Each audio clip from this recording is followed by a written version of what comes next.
Assalamualaikum, selamat datang di Najma Absin Channel. Di sini kalian bisa menikmati novel-novel yang aku tulis secara gratis. Sebelum kalian lanjut menikmati novel aku, jangan lupa klik tombol like dan juga subscribe biar kalian dapat notifikasi. Nah, komen juga di setiap cerita biar seru dan share ke teman-teman kalian sebanyak-banyaknya ya. Terima kasih, selamat menikmati. Dinikahi dosen part 48. Ceraikan Amel agar aku kembali percaya, ucap Haris tegas. Mata Alvin melebar. Dalam hati menolak syarat dari bapak mertuanya. Bagaimana bisa bapak mertuanya menawarkan hal tak masuk akal agar Alvin bisa mengembalikan kepercayaan? Itu berarti bapak masih gak percaya. Harusnya bapak memberi kesempatan pada saya untuk memperbaiki semuanya. Jelas Alvin, seraya menggelengkan kepala. Tatapan matanya sayu, memohon. Namun Haris membuang wajah. Aku masih bisa melihat ada cinta di matamu untuk wanita lain. Aku gak akan biarkan putriku menderita lagi. Ya, Haris masih belum percaya. Walau Alvin mengaku telah mencintai putrinya, ia sangat paham bahwa pria yang selingkuh di belakang seperti Alvin bisa saja memanipulasi, berbohong demi kepentingannya sendiri. Mel, panggil Alvin, matanya memohon. Kamu percayakan sama aku, tanyanya. Amel membuang wajah. Ia bimbang, merasa gamang dengan perasaannya. Di sisi lain, ia tidak ingin membuat bapaknya marah. Di sisi lain, entah dorongan dari mana, hatinya tidak merela jika Alvin menjatuhkan cerai padanya. Walau ia tidak suka dengan hubungan suaminya dengan Wati, tapi sepanjang pria itu tidak melampaui batas dan Amel masih bisa berusaha merebut hatinya, bukan tidak mungkin Alvin bisa jatuh hati padanya. Amel hanya merespon dengan diam, pikirannya berkecamuk. Ia takut salah bicara. Jelas sekali ia dapat melihat kemarahan di mata bapak. Namun pria yang tenang itu hanya mengeluarkannya dengan sikap dingin. Di tempat lain, seorang wanita dengan tampilan barunya tengah menyesap segelas matcha di tangannya. Rambutnya ia potong sebahu, sengaja ia cat berwarna hitam. Seorang pria yang menatapnya hanya menghembuskan nafas jengah. Ia merasa dibohongi oleh wanita menjengkelkan di hadapannya. Apalagi yang kamu pertimbangkan, bukannya kita sama-sama saling menguntungkan, tanya Wati dengan nada kesal. Saya tetap gak mau. Saya mau memiliki dengan cara saya, tolak pria di hadapannya. Dasar cowok kaku, maki Wati kepada seorang pria yang lebih tua darinya. Ia padahal ingin memberikan hukuman ringan untuk kekasihnya dan sekaligus membuat keluarga Amel percaya bahwa hubungannya dengan Alvin sudah sangat dekat. Kalau nggak ada yang ingin dibicarakan, saya permisi. Pria itu yang ternyata Ramdan.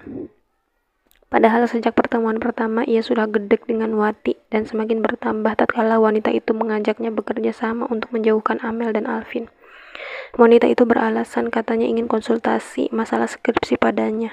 Ia telah dibohongi ternyata. Wati ingin merencanakan keburukan. Walau hatinya setuju dengan usul Wati karena ia merasa ada cinta antara Amel dan Alvin. Tetap saja akalnya masih berfungsi dengan baik. Tidak perlu ia bersusah payah. Keburukan Alvin lambat laun pasti akan terbongkar. Walau bukan hasil kerja kerasnya. Wati menggertakkan giginya. Ia tidak suka dengan sikap seseorang yang begitu merendahkannya. Seperti pria bernama Ramdan itu. Namun senyumnya mengembang begitu ia mendapati Ramdan tampak terhuyung tubuhnya ke depan. Secepat kilat Wati berbangkit lalu menahan tubuh Ramdan. Jangan dekat-dekat, larang Ramdan dengan mata yang berkunang. Ia melepas tangan Wati dari pinggangnya. Kamu gak apa-apa? Tanya Wati dengan ekspresi khawatirnya. Ramdan mendorong tubuh wanita itu pelan. Ia masih bisa berjalan walau pusing sudah menderak kepalanya. Ramdan, biar aku yang antar kamu, pinta Wati menyusul di belakang. Wati memang sudah tak canggung lagi dengan Ramdan. Semenjak acara pembukaan toko Amel, ia mengerti tatapan Ramdan pada Amel yang penuh cinta. Ia pikir Ramdan pasti bisa diajak kerja sama. Ternyata pria itu malah menolaknya. Sudah keempat kali Wati terus membujuk agar Ramdan mau ditemui. Namun sayang pria itu selalu menolak. Hanya hari ini dengan alasan konsultasi skripsinya, Wati bisa menemui Ramdan. Wanita itu memberi alasan jika dosen pembimbingnya sangat susah dihubungi serta pelit ilmu. Tidak mau mengoreksi kesalahan dari skripsinya. Karena banyak yang dia bingungkan, alhasil ia mencari dosen yang kira-kira dapat membantunya mengatasi kebingungan itu. Ramdan, panggil Wati. Ia terus mengekor di belakang pria yang berjalan menuju parkiran. Kamu gak bakal bisa nyetir motor sendiri, mending ikut mobil aku, nanti aku antar kamu dengan selamat. Cegat Wati, tangannya sudah berada di lengan Ramdan. Secepat kilat pria itu menepisnya. Ingat, saya bukan kekasih Anda, bukan pria yang sembarangan bisa disentuh wanita, tegas Ramdan. Matanya melotot ke arah Wati. Dalam hati, Wati merutuk betapa sombong pria di hadapannya ini. Untung ia bisa antisipasi dengan memberi obat itu agar ketika Ramdan menolak tawarannya, ia akan mengorbankan pria itu untuk tujuannya. Saat tangan Ramdan menggapai stang motor, tubuhnya kembali oleng. Beberapa orang yang lewat terlihat acuh tak acuh, menganggap bahwa Ramdan dan Wati mungkin adalah sepasang kekasih. Aku bilang apa, Wati pura-pura kesal. Kamu itu sakit, ayo ikut mobil aku aja. Motormu akan aman kok, Wati menjamin, berusaha meyakinkan Ramdan. Pria yang sudah mulai lemah itu akhirnya mampu diseret ke dalam mobil oleh Wati. Tubuhnya langsung bersender pada kursi jok. Antarkan aku ke kos di alamat A, ucap Ramdan dengan mengeja jalan. Berikut nomor kosannya. Oke, aku akan antar kamu ke sana. Wati menyanggupi, sesungging senyum terpatri di bibirnya. Sepanjang jalan, Wati kembali kepikiran perkataan Alvin saat ia menangis terseduh di taman. Alvin mengejar bapak mertuanya, namun tampaknya pria parubaya itu sudah sangat marah. Kak, panggil Wati. Alvin menoleh, namun mengabaikan, memilih untuk mengejar bapak mertuanya lagi, walau akhirnya berbalik dengan bahu lesu. Lambat laun, semua orang akan tahu, Kak, kita itu sepasang kekasih, ucap Wati dengan terisak. Alvin menyugar rambutnya sendiri. Iya, aku tahu, tapi ini bukan saatnya. Kenapa kamu malah terang-terangan bilang kalau kamu kekasihku, In? Alvin sedikit meninggikan suara, membuat Wati semakin marah dan kesal. Kenapa justru dirinya yang disalahkan? Kamu itu ngundur waktu, Kak. Kamu gak bener-bener serius sama ucapan kamu. Aku nggak bisa nunggu terus. Aku butuh kepastian. Apalagi aku dengan jelas ngelihat kamu nyium Amel. Dan itu kamu duluan yang mulai. Teriak Wati tepat di wajah Alvin. Bahkan ludahnya sampai menyembur kemana-mana saking ngegasnya. Tadi aku cuma manas-manasin Ramdan. Biar dia pergi dari sana, jelas Alvin seperti tidak mau disalahkan. Apa? Manas-manasin? Kenapa harus membuat dia cemburu? Bukannya bagus, biar aja mereka berhubungan. Agar nanti mereka bisa nikah setelah kalian cerai. Jangan-jangan kamu cemburu karena kedekatan mereka? Tebak Wati dengan tatapan curiga.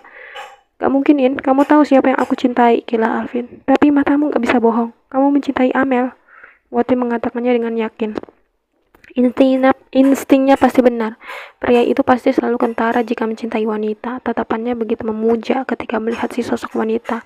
Dan Wati benci ketika Alvin melakukannya saat menatap Amel. Cukup.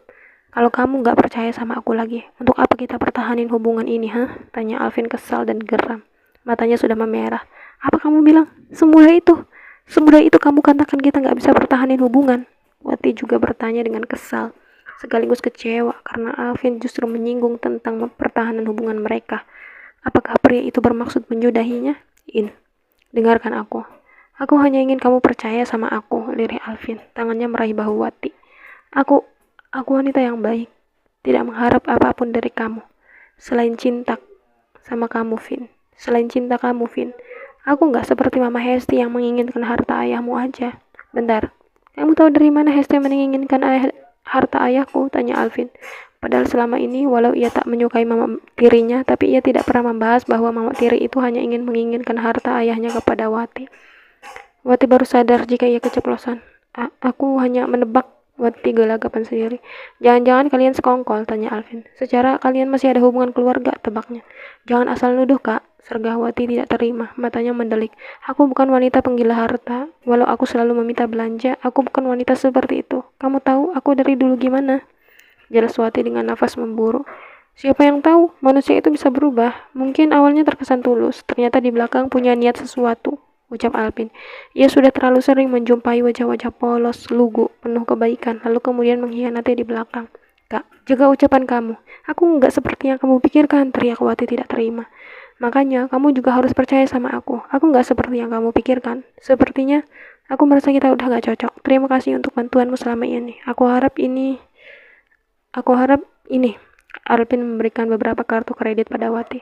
Aku harap ini udah cukup membayar jasamu selama ini, ucapnya, dan berlalu meninggalkan Wati yang menggeleng tidak percaya dengan sikap Alvin, yang berubah hampir 180 derajat padanya.